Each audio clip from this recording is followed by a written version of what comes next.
Hallelujah, hallelujah.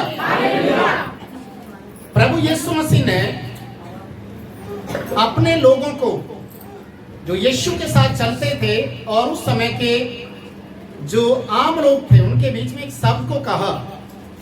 मत्ती रचित सुसमाचार उसका 6 अध्याय 33 पद। और ये एक ऐसा वचन है जो हर एक प्रभु के नाम लेने वाले लोगों को समझने की जरूरत है, जानने की जरूरत है कि परमेश्वर का वचन आपको और मुझे क्या सिखाता है। पर कई बार हम इस वचन को तोड़ मरोड़ कर अपने लिए इस्तेमाल करते हैं। कई बार इसको जानने के बाद भी इसके अनुसार चलना हमें अच्छा नहीं लगता। पर आज वचन हमें एक बार फिर से उन्हीं बातों को उजागर करने के लिए, उन्हीं बातों को हमारे सामने प्रकट करने के लिए जा रहा है कि हम पहले, सबसे पहले क्या करना है? पहले तुम परमेश्वर के राज्य, पहले परमेश्वर के राज्य और उसके धार्मिकता की खोज करें। तो ये सब वस्तुएं भी, तो ये सब वस्तुएं कौन सी वस्तुएं? जो कुछ भी है, जो आपकी जरूरत है, जो आपकी नीड से, हर दिन की नीड से, वो परमेश्वर पूरा करे। हालेलुया। क्या विश्वास करते हैं? जो परमेश्वर के राज्य की खोज करता है, सबसे पहले परमेश्वर को स्थान देता है, परमेश्वर उसकी सारी जरूरतों को पूरा करने की प्रतिज्ञा जो करता है उसे वो वैसा ही पूरा करने की सामर्थ्य रखता है। हालेलुया। इसलिए परमेश्वर के वचन में लिखा है पहले परमेश्वर के राज्य की खोज करो। पर आज संसार के लोग किसकी खोज कर रहे हैं? धन दौलत, नौकरी, लड़की, लड़के, घर, मकान, सोना, चांदी, किसी का कपड़ा ढंग का देख लिया, कहां से सिलवाया, कपड़ा कहां से लिया, बता दे नहीं तो चोरी कर लेंगे। इस तरीके का मन लेकर पूरी रीति से ऐसे अपने आप को बना चुके कि ये इसके पास क्यों आया, मुझे क्यों नहीं मिला। खोज में लगे हुए दुनिया की चीजों में। अगर किसी ने कोई गहना पहन लिया, कहां से लिया, कितने का, ये ओरिजिनल है या डुप्लीकेट है, हर एक चीज की छानबीन करते हैं। एक कहावत है, बाल खाल में से बाल निकालना। दुनिया की चीजों के लिए एक एक चीज के पूछेंगे। और कभी इस बात के लिए पूछा है किसी से, आप परमेश्वर के राज्य की खोज करते हैं? क्या आप परमेश्वर के राज्य में प्रवेश कर चुके हैं? क्या आपने मन फिराया? क्या परमेश्वर से खुश हैं या परमेश्वर आपके जीवन से खुश है? कभी बातचीत नहीं करें। जहां पर विश्वासी भाई या बहन मिल गए, एक दूसरे की चुगली के अलावा कुछ नहीं करते, तो परमेश्वर का वचन आपके जीवन में कहां से पूरा होगा? Hallelujah, hallelujah.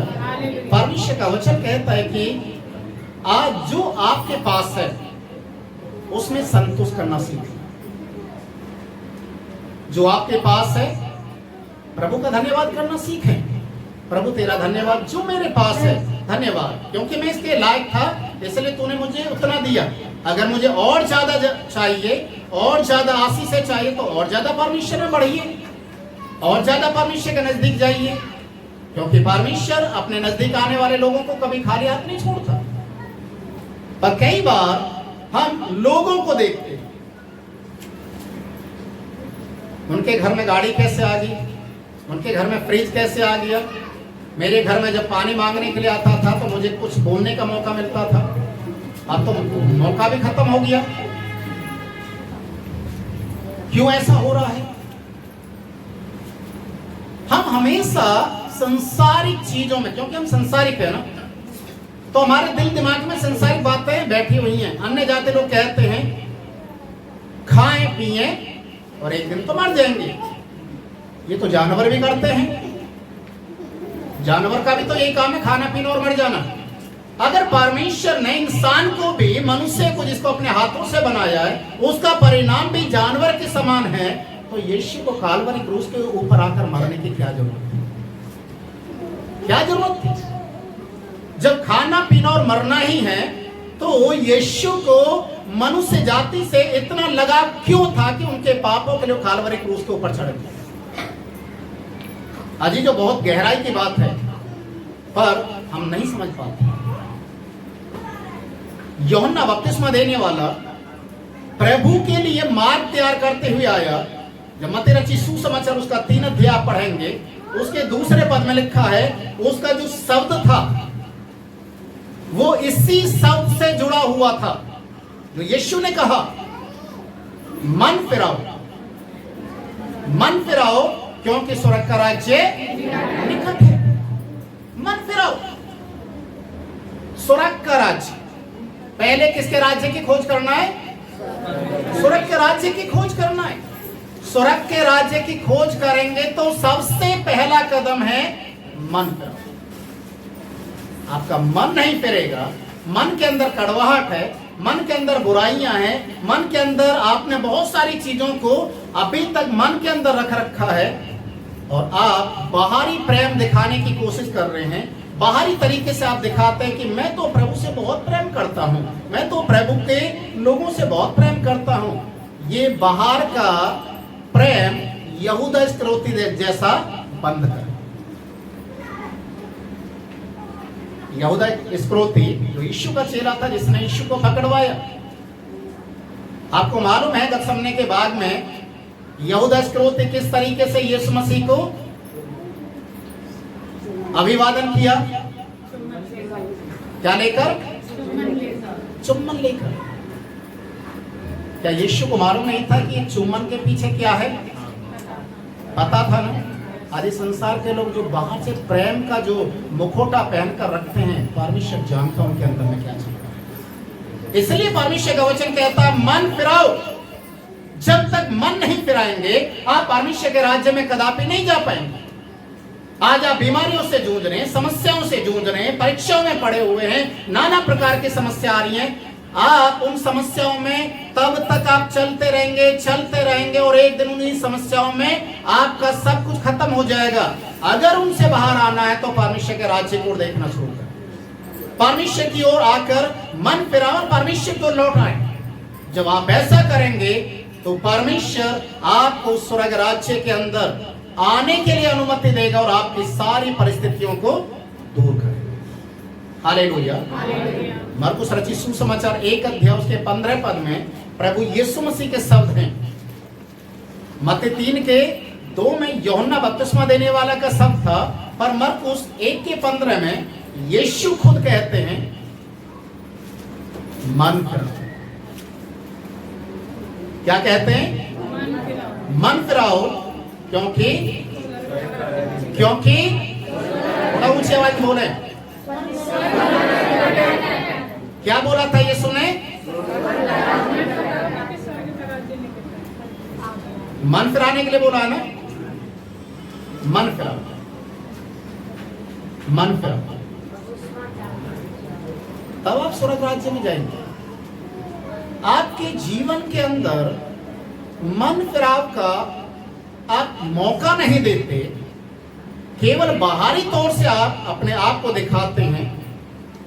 देखिए, परमेश्वर से प्रेम करने वाले व्यक्ति 2 तरीके से प्रेम करते हैं। मैं हमेशा इस चीज को कहता हूं, एक यहां से प्रेम होता है।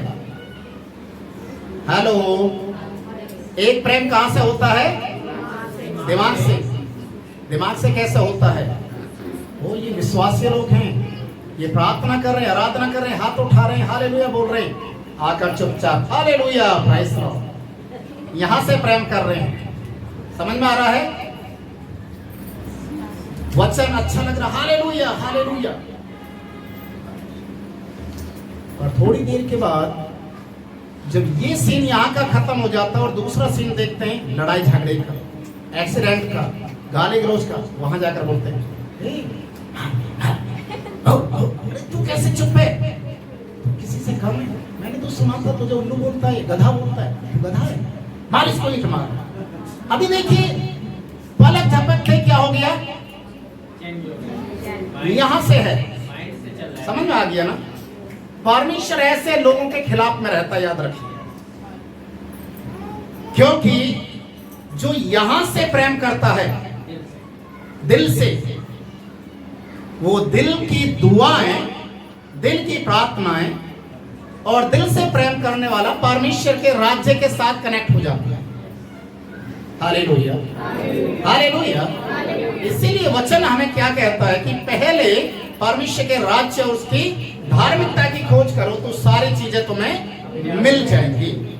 परमेश्वर के वचन में जब हम आगे बढ़ते हैं, परमेश्वर के राज्य के लिए आगे बढ़ते हैं, तो हमें याद आता है उत्पत्ति उसके 12 अध्याय, उसके पहले और दूसरे पद को जब आप पढ़ेंगे तो इब्राहिम उसका जिक्र आता है, और जिससे विश्वासियों का पिता का नाम भी दिया जाता है। परमेश्वर ने इब्राहिम से कहा, अपनी जन्मभूमि, अपने पिता के घराने को छोड़कर मेरे पीछे आ जा। जिस देश की ओर जाने वाला है, जिन लोगों के बीच में उसका सफर शुरू होने वाला है, शायद उसको मालूम नहीं है, पर उसने सबसे पहले परमेश्वर को देखा, परमेश्वर की आवाज को सुना, और उसने सब कुछ छोड़कर वो क्या किया, परमेश्वर के पीछे चलने के लिए निर्णय लिया। आज इब्राहिम को विश्वासियों का पिता ऐसे ही नहीं कहा जाता, वो विश्वासी जीवन को जी के दिखाया। Hallelujah, hallelujah. परमेश्वर ने उसे एक वादा किया था, मैं तुझे संतान दूंगा, तेरी पत्नी से तुझे संतान मिलेगा। कौन से समय में कहा, कौन से समय में? वृद्ध अवस्था में, 75 साल की उम्र थी उस समय उसकी, और उसकी पत्नी की उम्र 65 साल थी उस समय में। और परमेश्वर जो वाचा बांधता है, जो वादा करता है, उसे पूरी करने की भी सामर्थ्य रखता है। वो विश्वास के साथ चलते गए, चलते गए, बढ़ते गए। 1 साल में या 2 साल में उनको आशीष नहीं मिला संतान का। कितने समय के बाद मिला? मुझे कम सुनाई देता है। पीछे वाले 15 साल तक।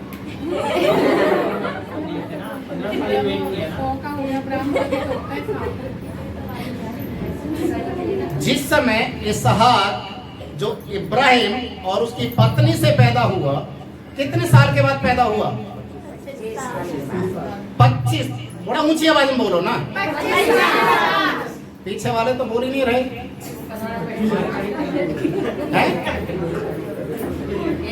कितने साल के बाद हुआ? देखो, अब कंफ्यूज नहीं होना है, खिचड़ी मत बनाइए। 15, 10, 20, 1 साल ऐसा मत बोलिए। जो टाइमिंग लगा 25 साल लगा, और 25 साल में एक पुत्र उनको मिला। क्या 25 साल तक आज कोई बिना पुत्र के दुनिया में रह सकता है? 1 साल चर्च में आएंगे, 2 साल आएंगे, 6 महीने आएंगे, अरे परमेश्वर सुन ही नहीं रहा, सो रहा है क्या? आने जाना बंद, बाइबल पढ़ना बंद।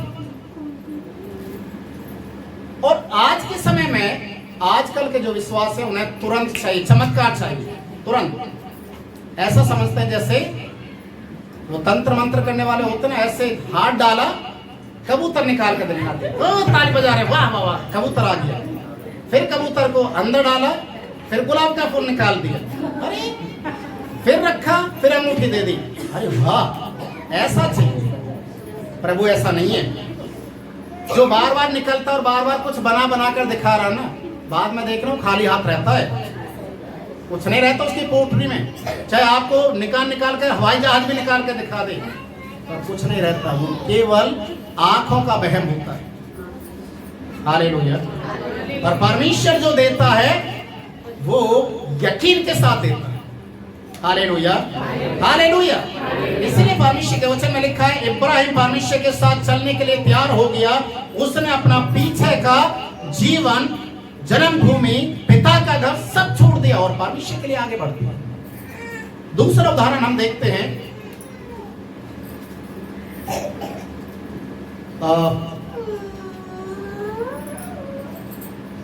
एक और उदाहरण है पहला राजा उसका 19 अध्याय, वहां पर एलिशा के विषय में लिखा है। एलिशा पहला राजा उसका 19 अध्याय उसके 19 पद से ही आप पढ़ेंगे तो लिखा है, जब एलिया स्वर्ग उठाए जाने से पहले उसे अपने बाद अपने एक चेले को तैयार करना था ताकि वो परमेश्वर के कार्य को कर सके।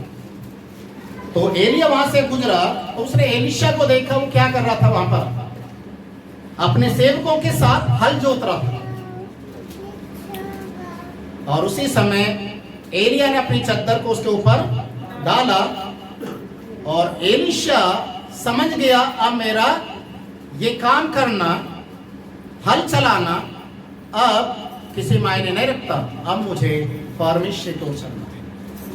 और तुरंत उसने अपना जो बैल थे उनको भी मारा और हल को भी वहां पर तोड़ ताड़ के खत्म कर दिया और एलिशा के पीछे।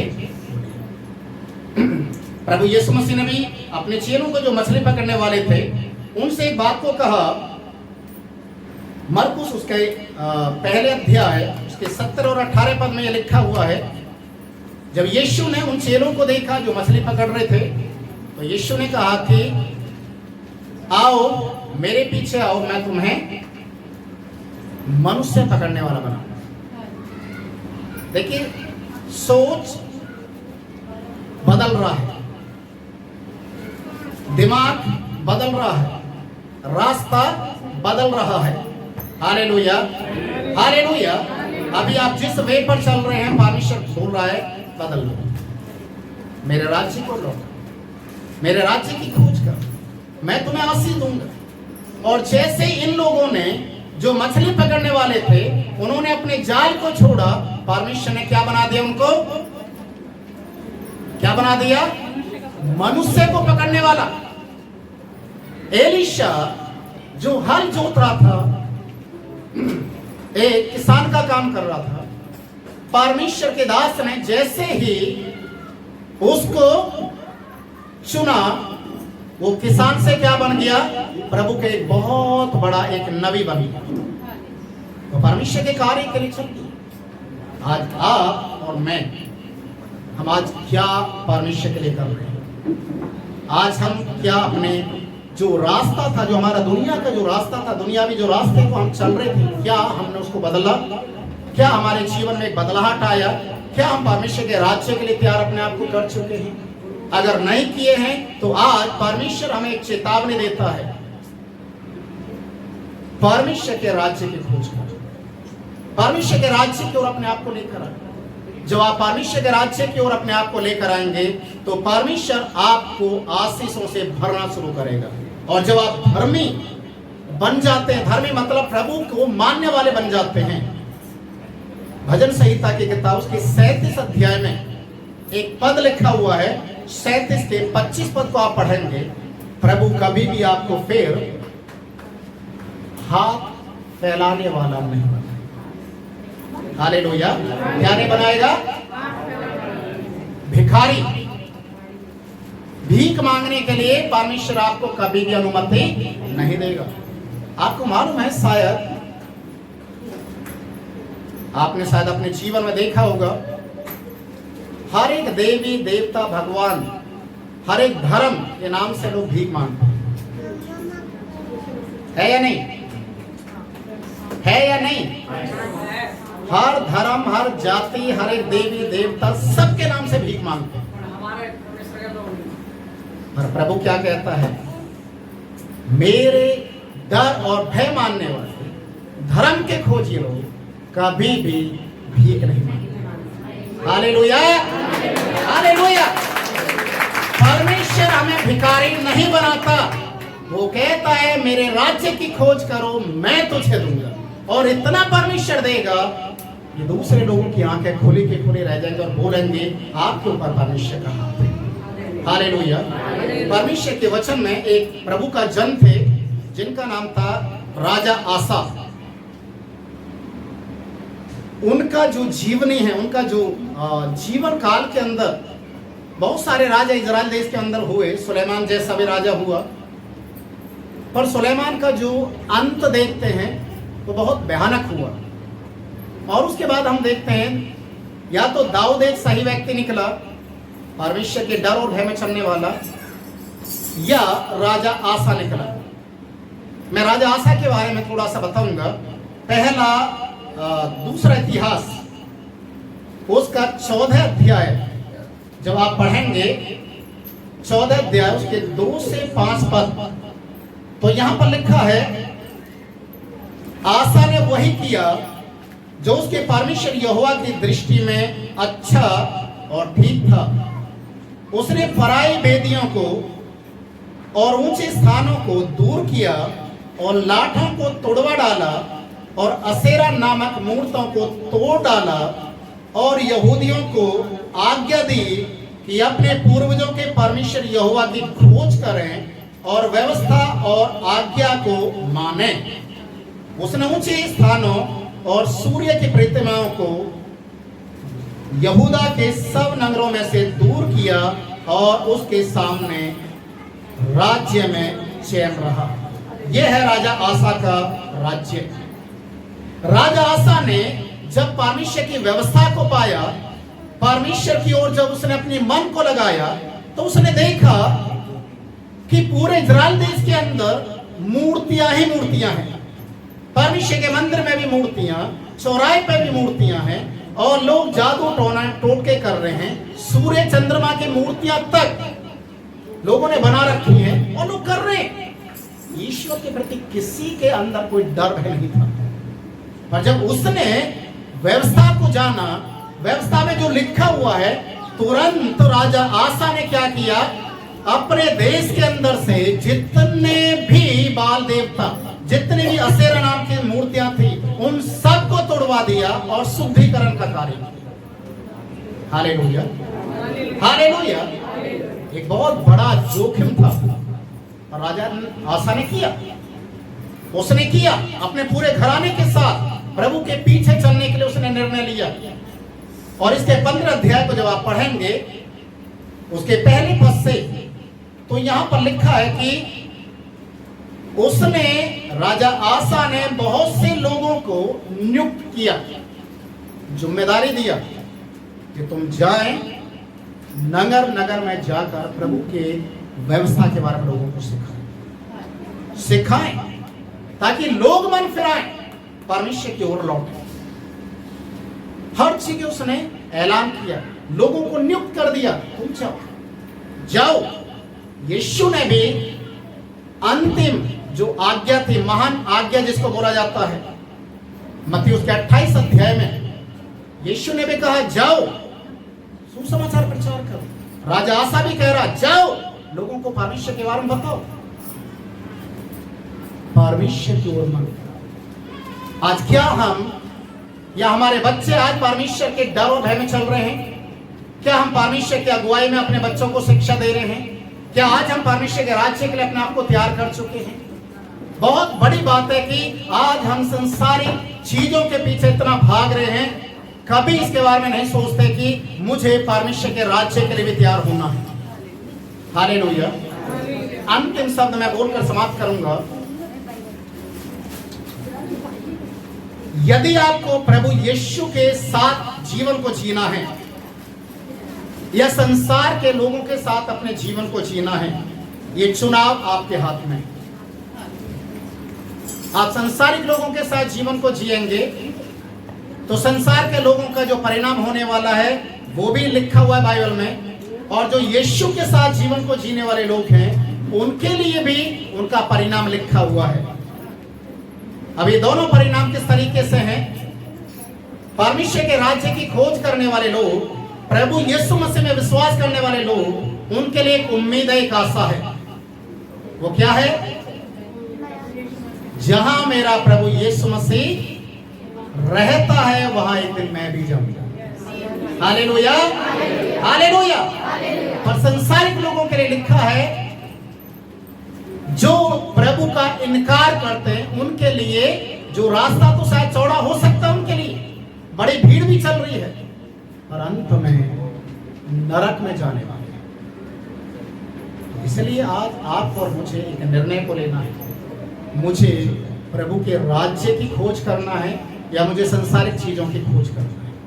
अगर हम संसारिक चीजों की खोज में रहेंगे तो खोज करते करते करते हम मर जाएंगे और हमारी खोज कभी पूरी नहीं होगी।